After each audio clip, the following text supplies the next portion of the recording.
Stand-up comedy is gaining popularity in Africa. Comedians are becoming household names, earning fame and recognition. Ugandan comedian Kenneth Kimuli, also known as Pablo, is no exception. He is VOA's Ndiho.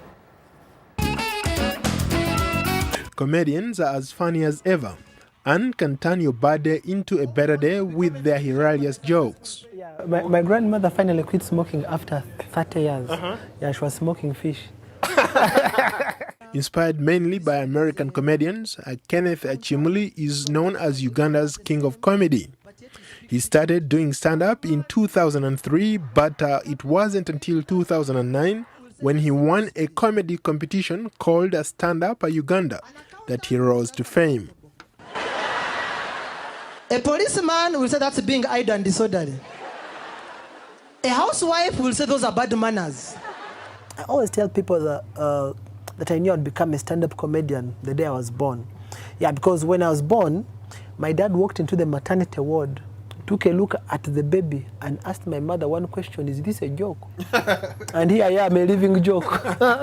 Pablo, a professional journalist turned comedian, has a quick wit and unpredictability that makes him a natural entertainer. I've seen very many people who have dropped what they started to come into comedy. We have engineers who have now said, you know what, I have the degree in engineering, let me go into comedy. I did a degree in journalism, mass media, and creative writing. I'm still doing comedy.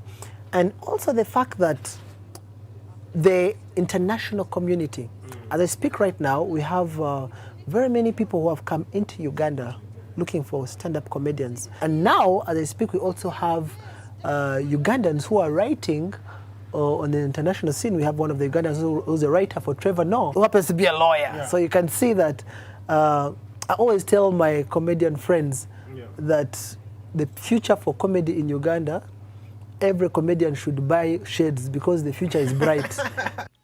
Pablo has wooed everyone with his unique African-infused brand of comedy and humor, selling out venues across Africa. What's your favorite job? I helped our neighbor who wanted to commit suicide.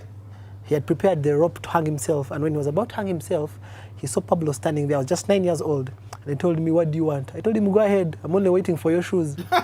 And the man changed his mind. Arthur Lutaro, an independent industry analyst, says the government needs to pay attention to this growing industry.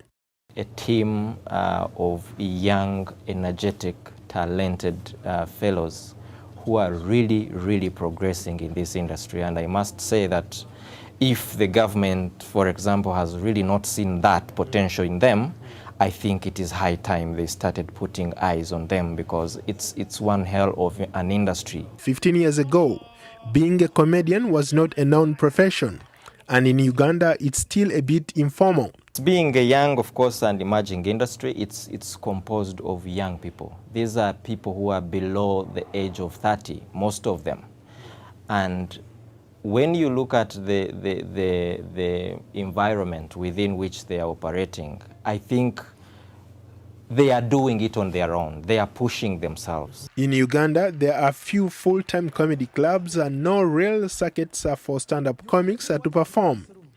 But the burgeoning comedy scene in Uganda is exciting, and it's impressive to see how polished Pablo is for someone who has only been doing stand-up for a few years.